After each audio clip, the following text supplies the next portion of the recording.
This conference will We'll be now be starting the recorded. session. Starting the session.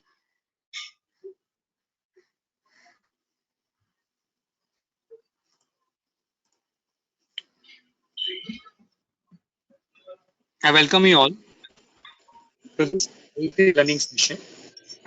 Till now, we completed 70 learning session. We have today CA Vishal. Well, I will first introduce CA Vishal Mehta. His experience in tax, finance, and accounts. He is a result-oriented professional with more than 10 years. I request a person to mute the scene.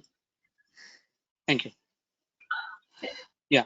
CA Vishal Mehta is a tax, finance, and accounts experienced in result-oriented professional with more than 10 years of experience. In his profile, he is responsible for end-to-end setup of offices for inbound companies, including tax structuring, obtaining required licenses, and managing all companies. Also obtained low withholding tax certificates from IT department for various companies, including international transactions. He is giving P advisors to many clients, preparing benchmarking studies reports. He set up internal controls for SMEs also. He designed budgets, forecasts, and other financial reports for various companies, regions, and units. He prepared budget storybook for India and Middle East division and presented it to the executive management. He designed and implemented a checklist to enhance control procedures and ensure close schedules as compared with the timelines.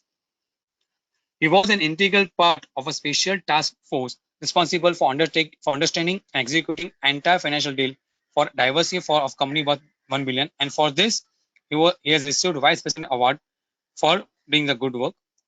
He has played a vital role in financial aspects of the deal and streamlining process, including monthly and one-time invoicing to record support service provided by the new company. He was a key finance representative for the company during the bidding process of the new tenders. He has an excellent communication skills, having worked in multinational MNCs for the last 8 years.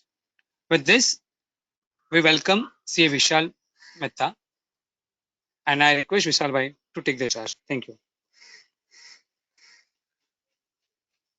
I request all to please mute themselves. Thank you. Thanks, Bhavin Bhai, and welcome to all my fellow chartered accountants and all attendees, even non-chartered accountants. I urge you to stay safe, stay healthy during these times. These are not normal times for us, but we as a professional have uh, benefited from the fact that we still are being busy. One, due to our work, and even if the work is gradually decreasing, we at least always try to educate ourselves through webinars and either get educated or conduct webinars. In the same regards, I would like to thank the initiative taken by Ghatkopar CA Study Group. This is, I think, our 18th such webinar. I thank Mr. Bhavin and Mr. Charvik for giving me this opportunity to conduct this webinar today.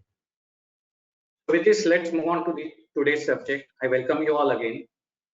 So today's subject is about future of taxation under digital economy. As these are my words which I used to say, and I'm still believe these words, that in today's world it is more important to ask right questions. For answers, there is always internet. So with this, we start our today's session.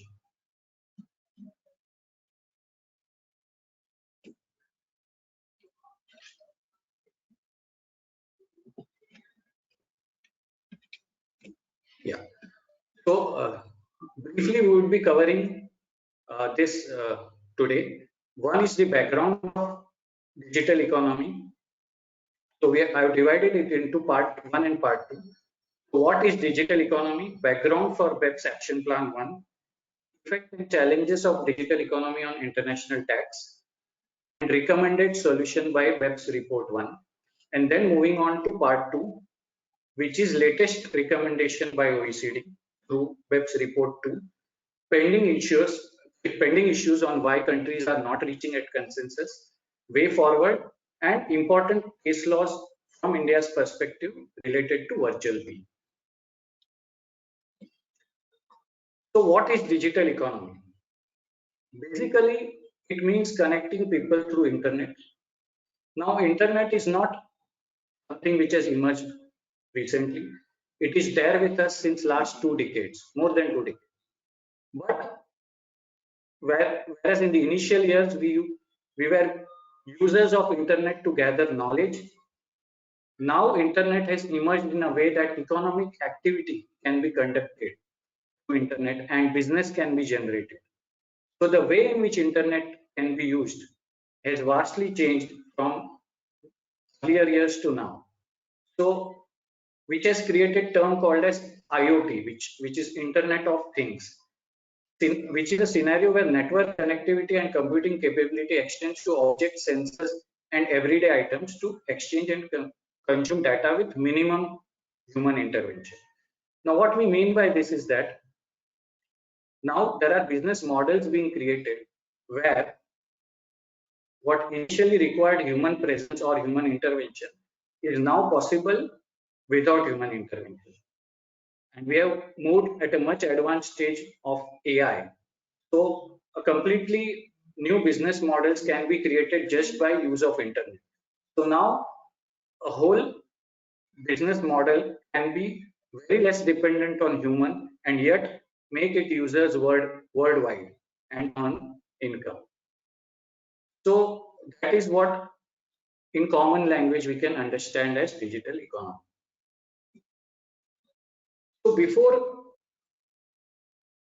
I tell something about BEPS Action Plan 1, for benefit of some of our attendees, let me speak about BEPS itself, background of BEPS for 2 minutes. Now, BEPS basically stands for base erosion and profit shifting. Now, the emergence of BEPS was due to the fact that world over tax authorities felt that there are aggressive tax planning being done by multinational groups, which although were within the four corners of the law, but not fair.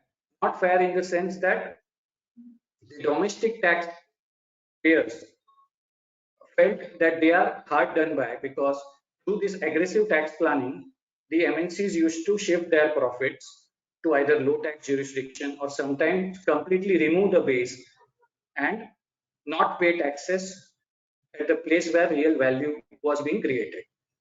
So that became the background of entire action plans of BEPS from 1 to 15. So in 2013, a committee was formed and OECD started its work. 2015, it presented the BEPS 15 action plans of BEPS, which targeted all such harmful tax practices, be it aggressive tax planning or escaping P through,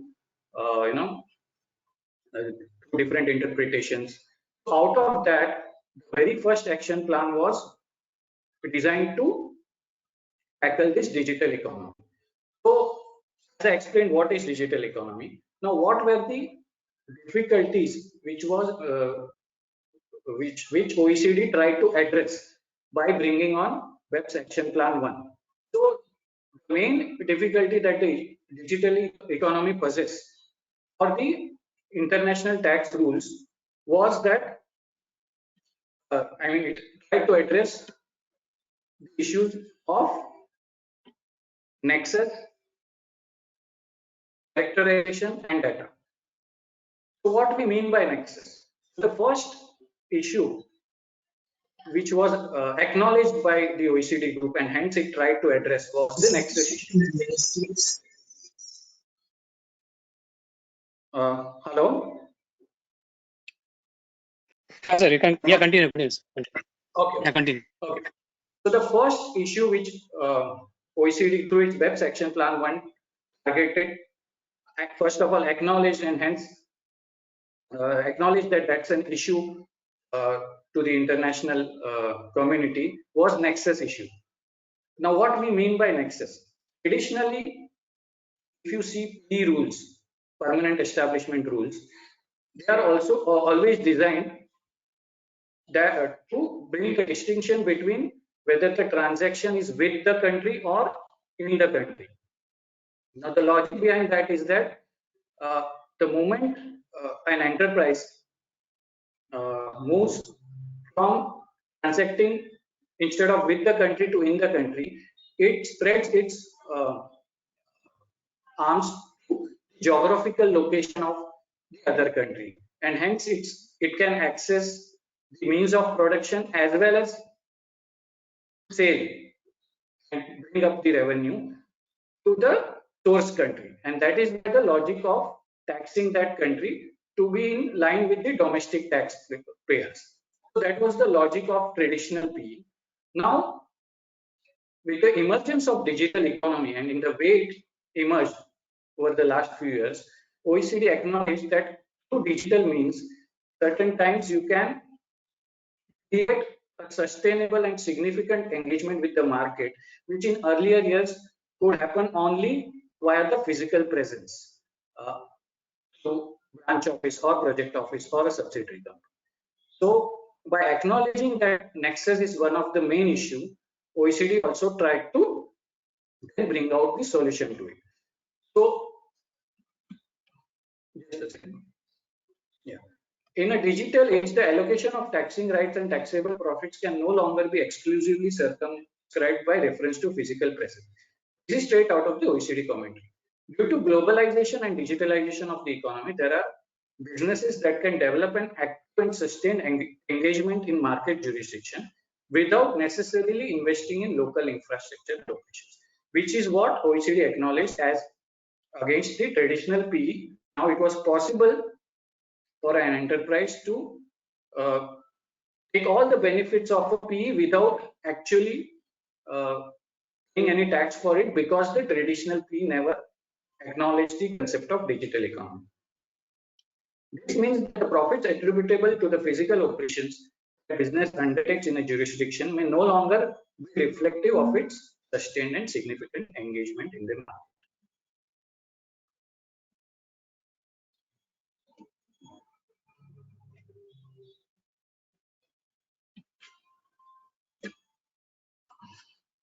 Next slide is taking time to appear on my screen.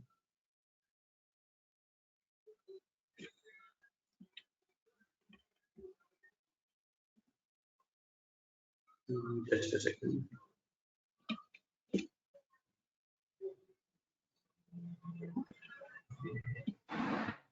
Any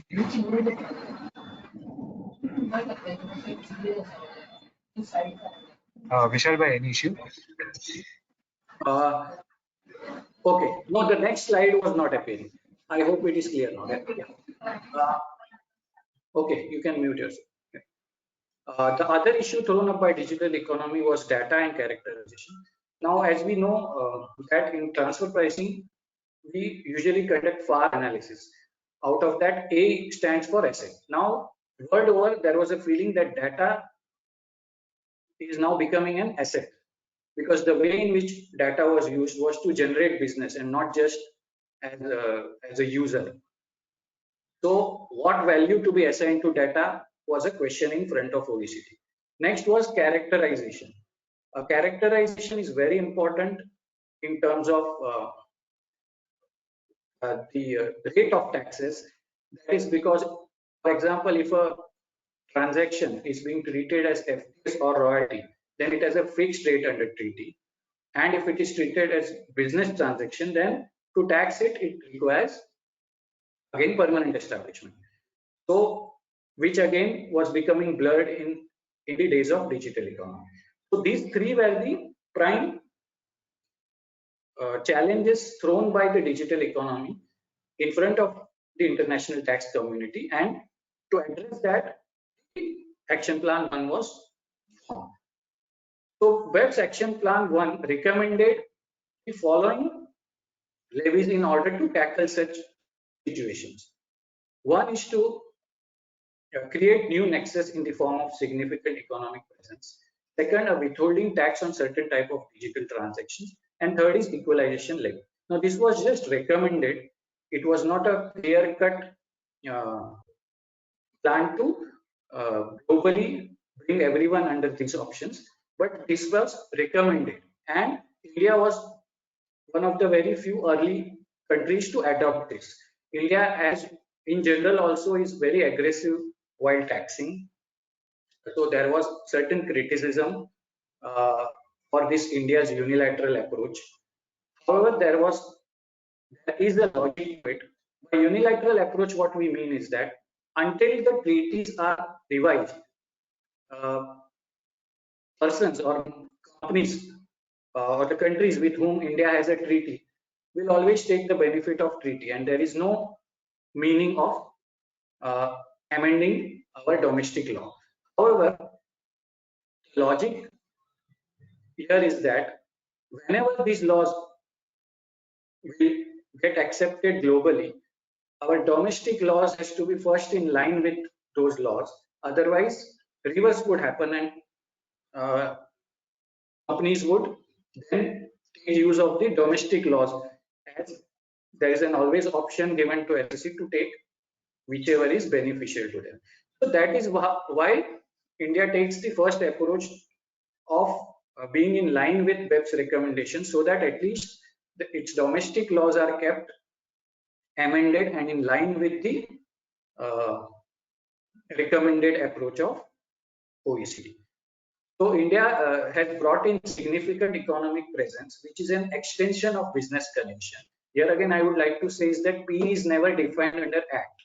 PE is always defined in treaty. So Indian Domestic Act traditionally has defined business connection. It still is, and now it has expanded the definition so as to cover these kind of transactions.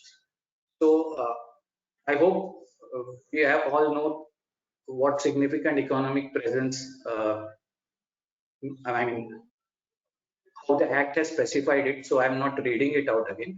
But basically it means the third B point is more critical, that systematic and continuous soliciting of its business activities or engaging in constant interaction with such number of users. Again, users is not been defined because India is waiting what globally BEPS is bringing up, and in India through digital means.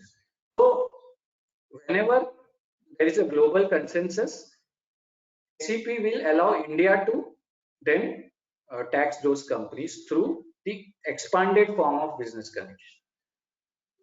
The next recommended was also adopted by India, and this is why SEP is adopted in law, but it is still not implemented. It is delayed by 1 year. Equalization levy is already implemented by India, and that was also introduced via Finance Act 2016. As we all know, there is one more equalization levy covering a broader transactions. So the first one was only for online advertisement to a shorter group of transactions. These are the latest levy, which starts from 1st April 2020, is applicable to a broader group of e-commerce transactions, and it is levied at 2%.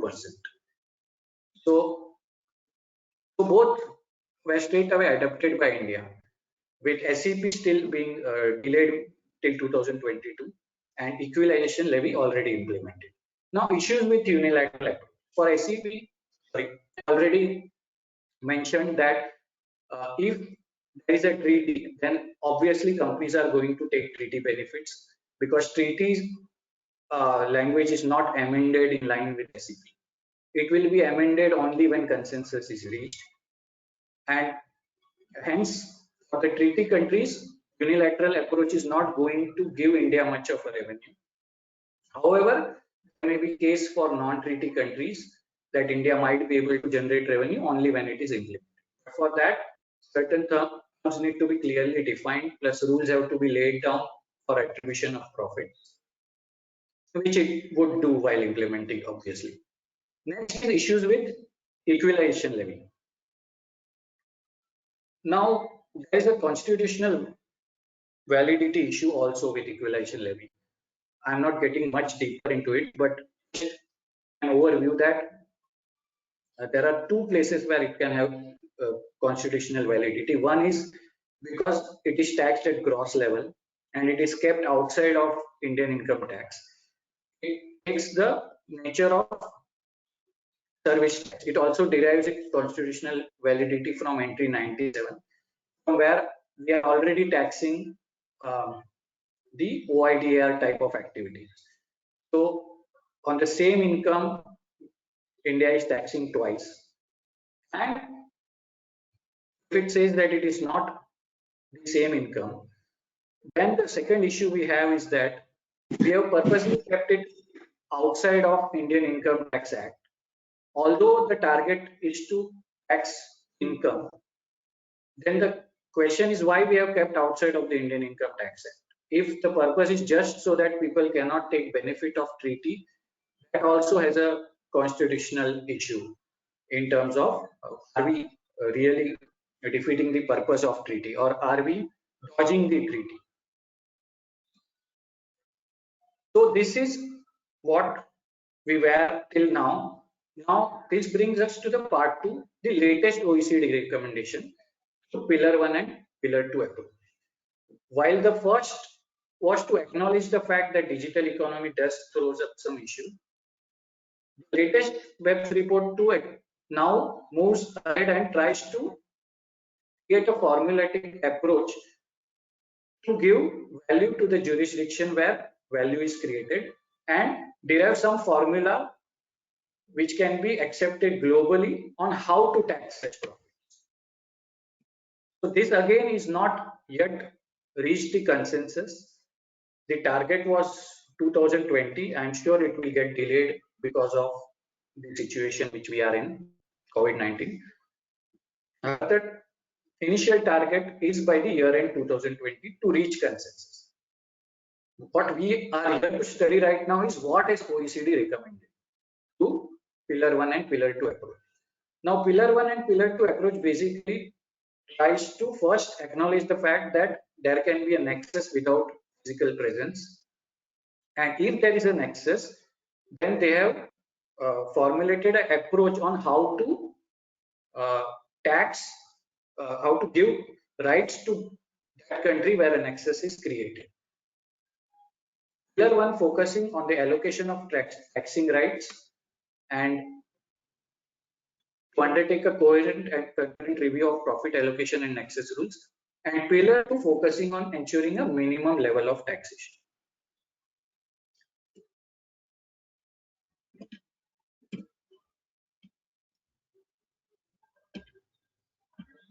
Yeah.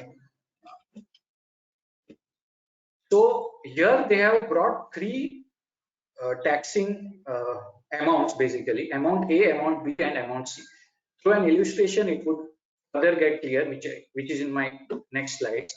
So basically, what amount A means is that it gives new taxing right to market jurisdiction, independent of physical presence. Of course, it will require a threshold, and the formula approach based on group business line of profit.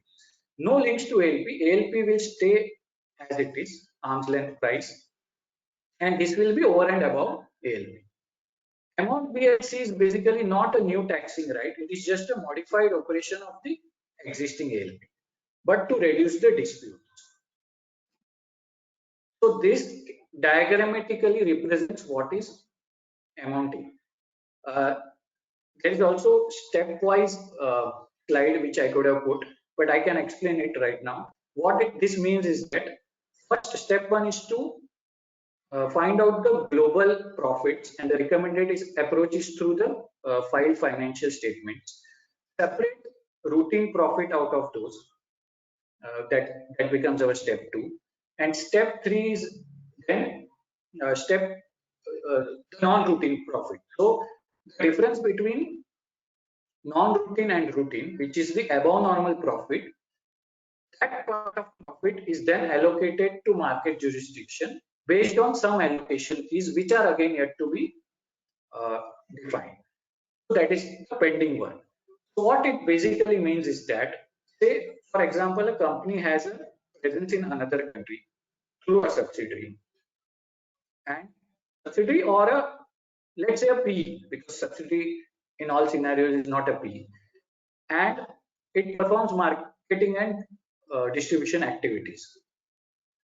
And over and above what it is remunerated for through an ALP approach for its functions of M&D, it will also get the right to tax the parent company, that country will also get the right to tax the parent company for the non-routine profits, or we can say above normal profit, which it generates in the source country. This is what is basically the fundamental of amount A. But here again, it came up with, the type of industries to which it will be applicable, because again, you cannot put such kind of taxes to all industries. So they define basically what would be the type of industries where this would be applicable whenever the consensus is reached. So one is automated digital services. This, say for example, a online learning tool platform is developed which can run mostly in an automated way without much of human intervention. Then that would be one of the example of such industry where this pillar 1 approach would work or is applicable. The exclusion here would be again for the industries where human intervention is still possible, although there is a use of digital medium. So for example, legal, accounting, consulting, the way I am giving a webinar right now, I am using the digital medium, but it still requires human intervention. So possibly the way they have explained, such kind of industries would be excluded. Second would be the one consumer facing business. So even the B2C type of industries would be included in the pillar 1 approach. This would also bring into scope the business which sell consumer products indirectly through intermediaries.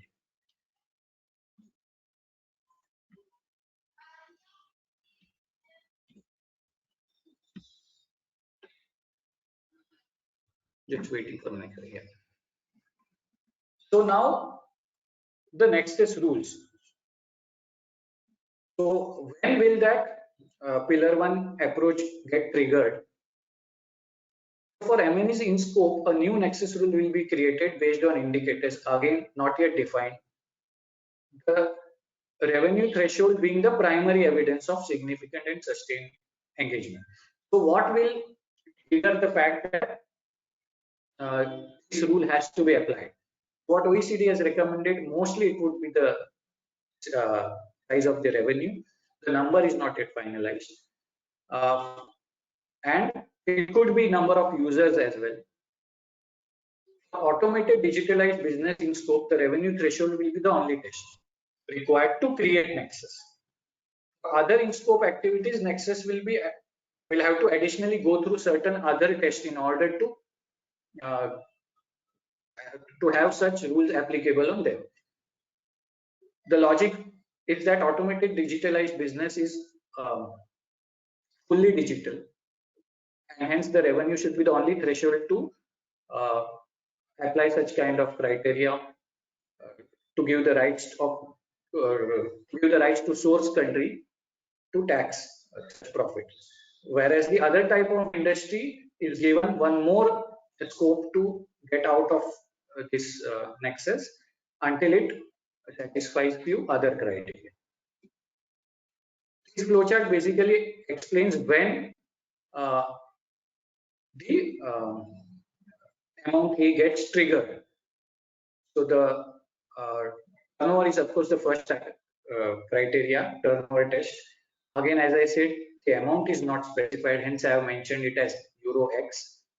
So turnover test, activities test, only automated digital services and consumer facing activities are taken into account for amount A liability.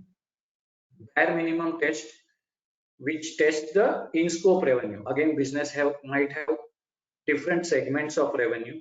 So only if the segment which is digital crosses a certain euro, then only it will trigger the amount A liability. Then it's bare minimum test on aggregate residue. Only if the amount of, so what we separated as routine profit and the residual profit, only when a residual profit exceeds certain euro, then only it gets triggered. So These are steps given so that not all industries are affected by these rules and a consensus is reached. Again, it also attracts a criticism of ring fencing digital economy, but then there had to be a balanced approach, and that is why OECD took this approach. As I previously also mentioned, still there are consensus issues even in this, and it will take time to resolve. The same is explained via flowchart in the right side. What is quantum of amount A? Amount A will be based on profit derived from the consolidated group financial account. So the starting point they have recommended is through financial account. Profit before tax is described as the preferred profit measure to compute amount A. It also will include loss, carry forward losses. Segmented accounts will be required because, as I said, some type of business might not require, are not digitally so active, and others might be. So those would be excluded. Calculation of amount A shall be based on a formula designed to identify the portion of residual profits. As part of this formula, the quantum of amount A could be weighted to account for different degrees of digitalization. So again, what is in scope, what is out of scope? After determining the quantum of amount A, it will be necessary to distribute amount A among the eligible market jurisdiction based on sales.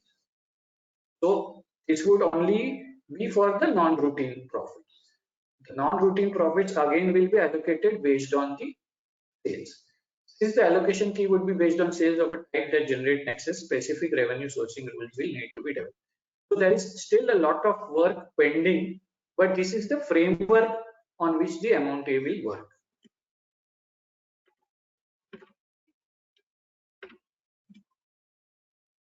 Coming on to amount B and amount C. So as I said, amount A is really giving new, right? Amount B and C are just modifying the existing ways of taxing. So the objective of amount B is to reduce disputes and achieve greater certainty. The method which it adopts is to apply a fixed return for baseline or routine M&D, which means marketing and distribution activities in market. Amount C is again in case the source country feels that there are it needs to attribute certain more amount to the M&D activities done by the M&E group, then it has the right to do so. However, it should not double dip with the amount A. So we'll understand more via an illustration. What is the objective or aim of amount B? Amount B aims to standardize the remuneration based on ALP of distributors that buy products from related parties for resale and perform baseline marketing and distribution activities. The definition of baseline distribution activities will likely include distribution agreements with routine level of functionality with no ownership of intangibles. So when a related party performs very baseline M&A activities, then what is the fixed percentage it should get remunerated for so that disputes are reduced is what is meant by amount B in the latest OECD report. It is expected that this fixed return model will allow tax administration and taxpayers to make more efficient use of resources, focusing on high risk cases. The design of amount B will need to ensure the baseline distribution and marketing activities are only remunerated in amount B and not again in amount C, because amount C only targets over and above in case it feels that the functions performed over and above M&D. As the amount B's regime is expected to be in accordance with ALP, existing treaty provision should suffice to support its adoption.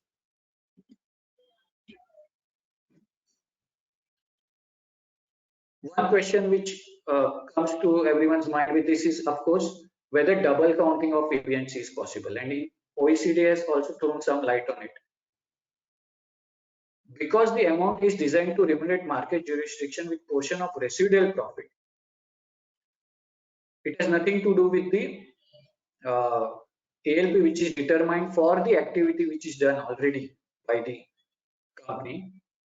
Hence, amount A and amount B are quite different. Amount B tries to remunerate for the activity which or the function with which it already performs, and to fix it with a global rate, while amount A is trying to give the source country right to tax certain residual profits. So A and B double dipping is a rare possibility, but A and C could be if it is not rightly eliminated. So because C also says if it has the right to tax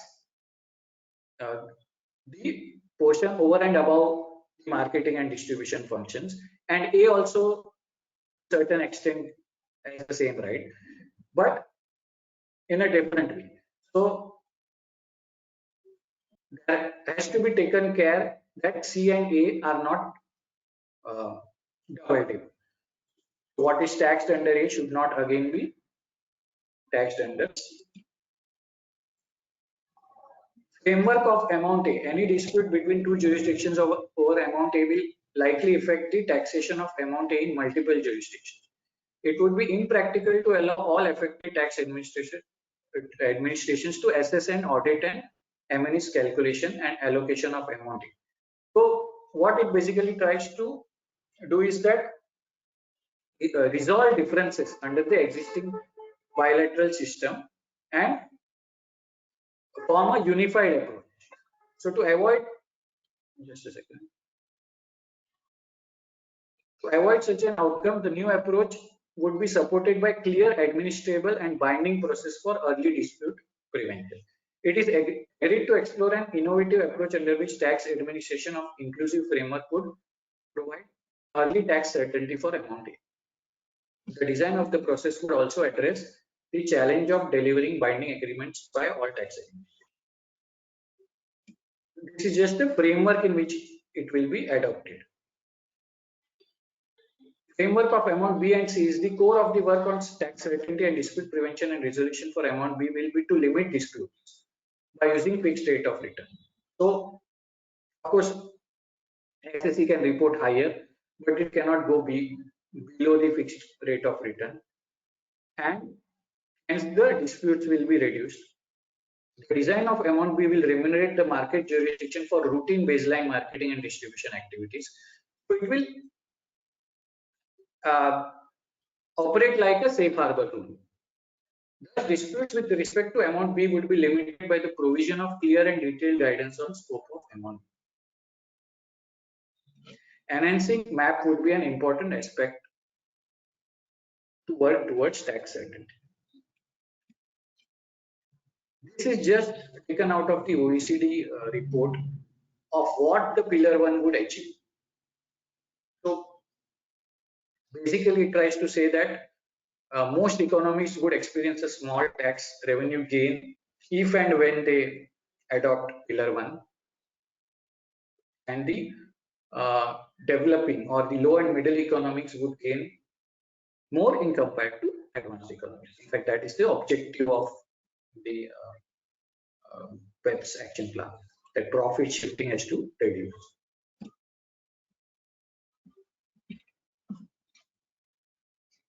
So to get a clear idea of what amount A, B and C actually means, we can go through this illustration.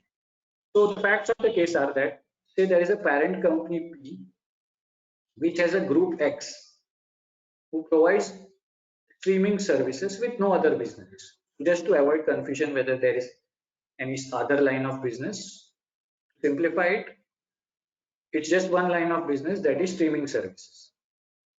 The Q company, which is subsidiary of P, is responsible for M&A activity of group X, which provides the streaming services, and Q company sells in country 2 and also in country 3. So let's look at the taxability under this revised scenario. So taxability in country 2, assuming Q crosses the threshold of sales, so naturally it is not specified yet, but to see how the amount A works, we just assume that it has crossed the threshold of sales. in country 2 and it creates nexus rule. So it triggers the right of country 2 to tax profits. Now what it can tax? It can tax the non-routine profits, which is termed as A in OECD Pillar 1 report. It will be taxed to P because it owns intangibles. So what it says, under current rule, without the Pillar 1, Pillar 2 approach, source country would not have had right to tax such kind of transactions. It would have got the right only to till the extent of the functions which is performed by that group or that country. But through this approach, it gets the right to tax amount A. The company would be taxed on the fixed return for its baseline activities. So first tax of amount A was taxed to P company because the new law felt that it has created nexus by crossing the threshold and also by earning above normal profit. While Q company would continue to be taxed for its functions, but on the fixed return for its baseline activities, which is termed as amount B in pillar.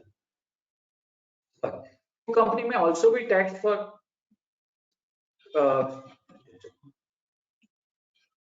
if country to consider that its activities go beyond the baseline activities.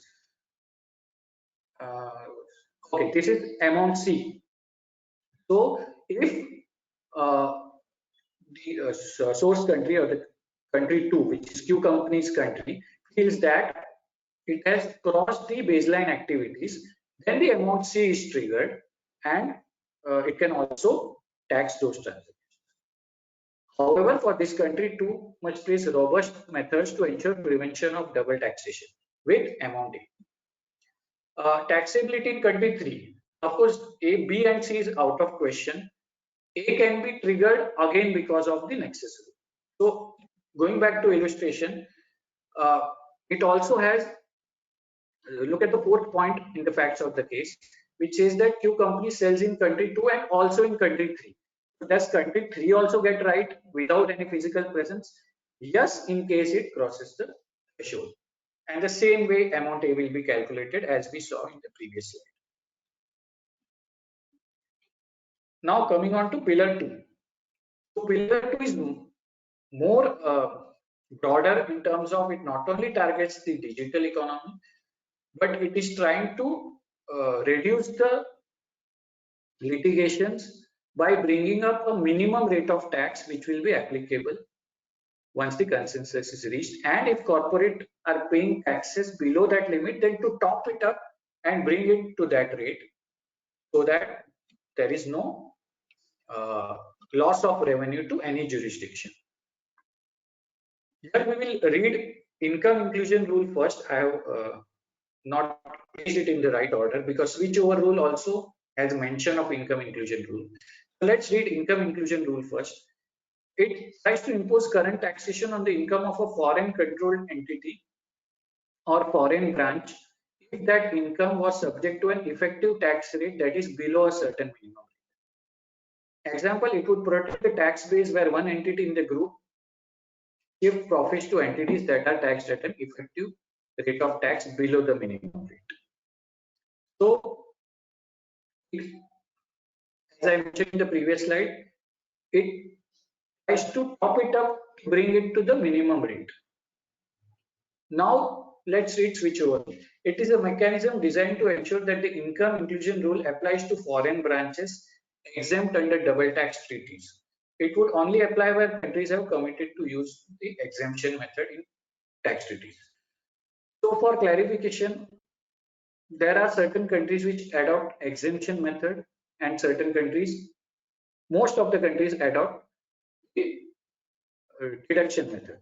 But in case where there are exemption methods, there are chances of loss of revenue to the residence jurisdiction.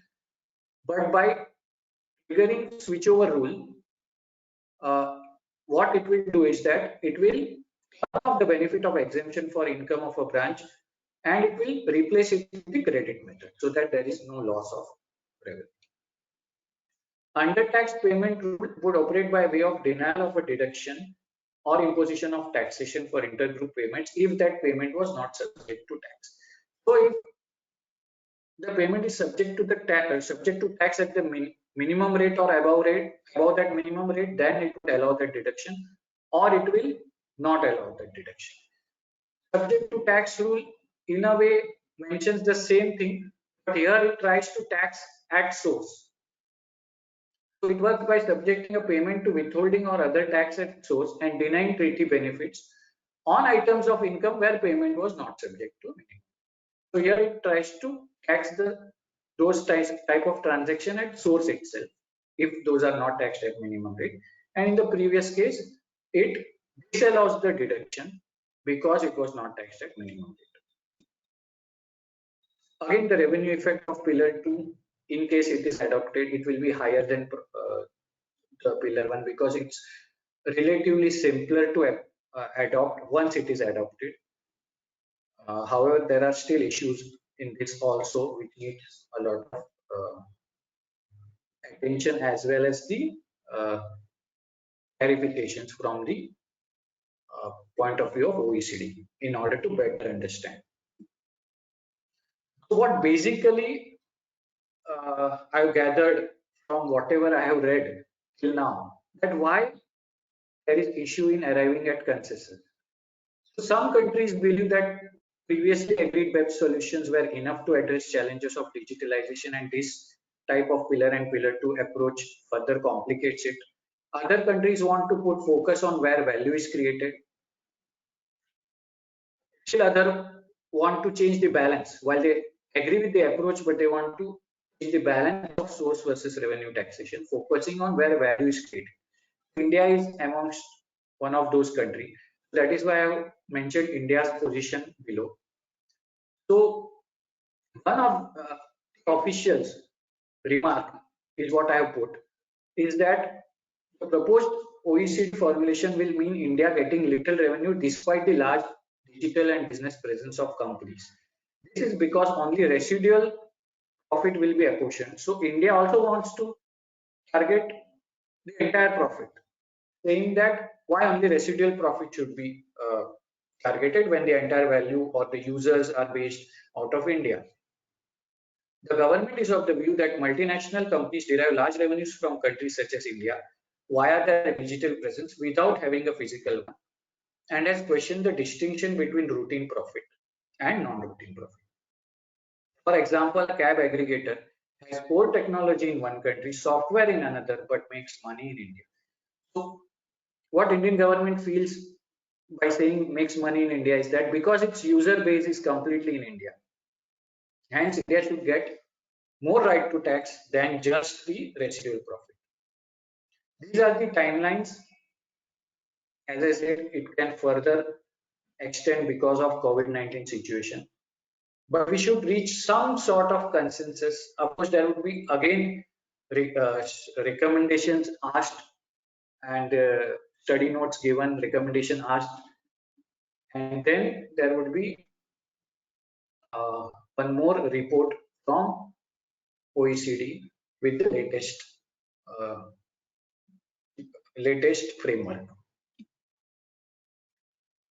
This I have tried to just cover that. Meanwhile, while we are not yet at consensus, how are Indian judiciary system interpreting the treaty as of now? So even if the treaty's wordings remain as it is in the traditional way, Indian judiciary system has already started interpreting it in its own way and created a concept of virtual PE. It is not recommended by OECD, but certain times Indian judiciary system doesn't go by OECD commentary and it has its own interpretation.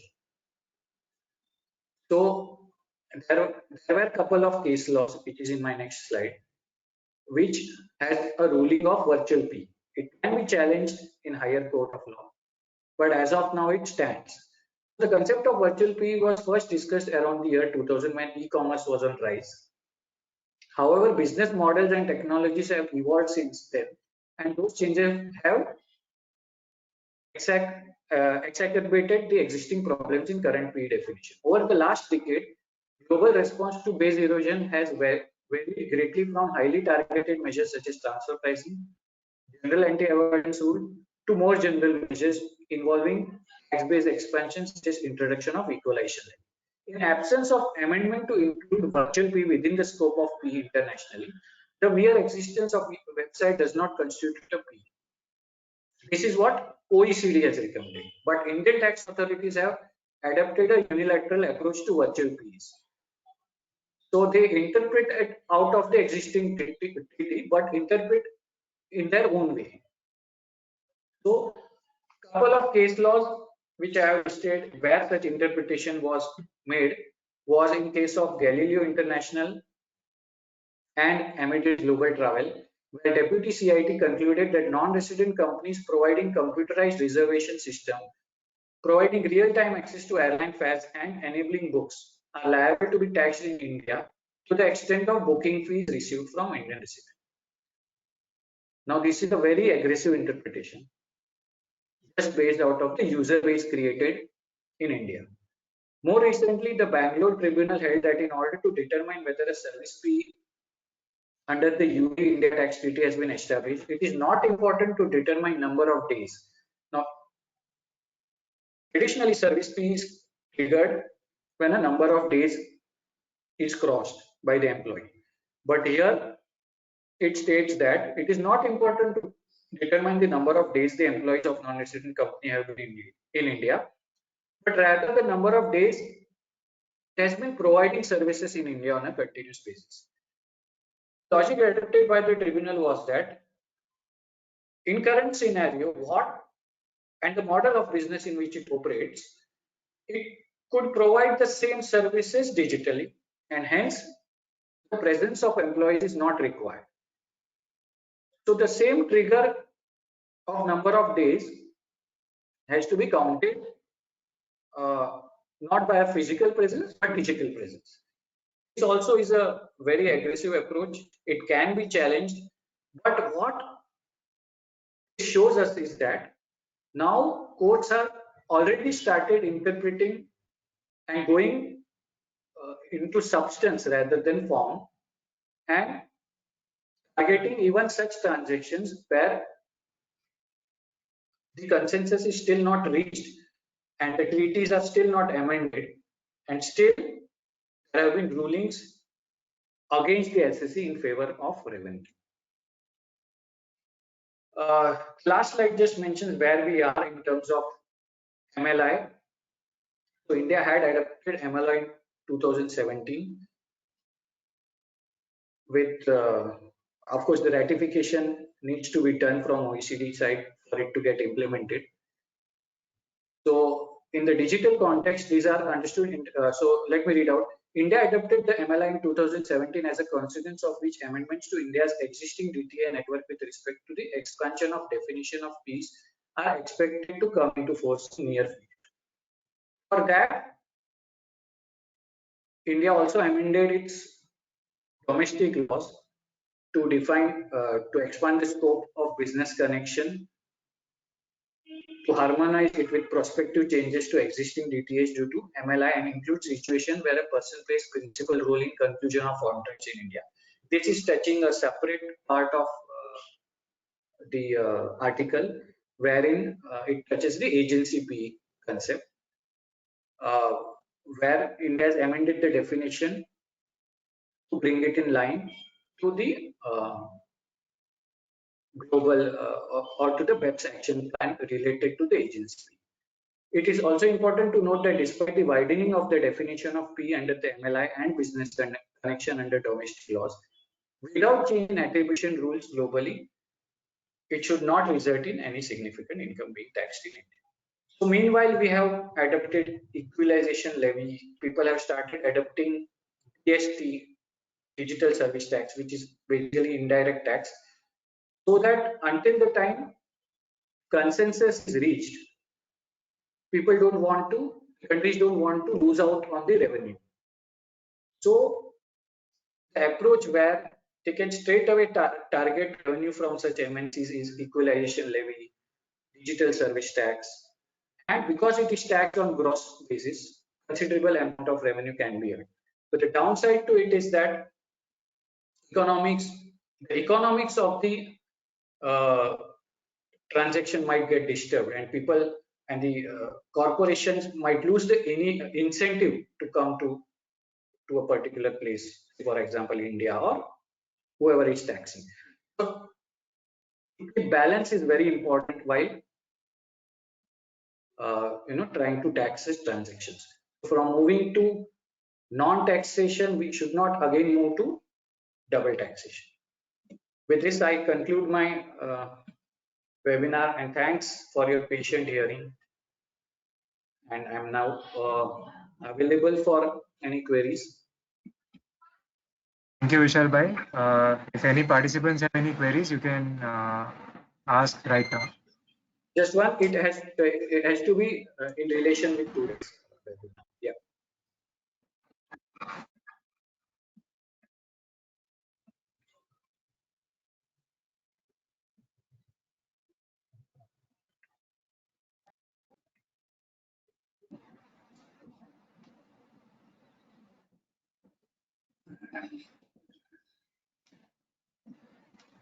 Uh, I believe there are no major queries right now. Okay. I would request the participants, if there are any queries later on, you can directly contact Vishal Bhai. He is Yes. easily approachable. And the intention of the meeting was that this is comparatively a newer topic, and we are not directly affected. The general practitioners are not directly affected by these treaties. But in the near future, I'm sure this will affect our clients and our work also. So to just give a basic idea and to start everything, we had decided on this topic.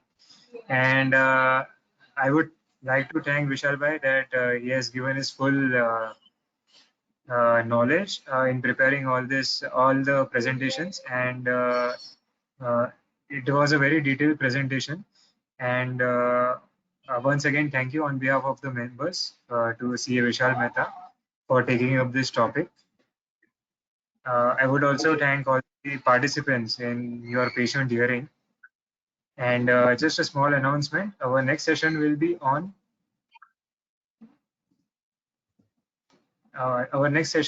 drafting and execution of will and settlement of family dispute. It will be taken up by Advocate Pritesh Patel on Tuesday. Timing will be same, 5 to 6:30. We are looking forward to that session also. And thank you once again, Vishal Bhai. Any queries, you can directly contact him. The email ID is given in the screen. Thank you, everybody. Thank you. Thank you.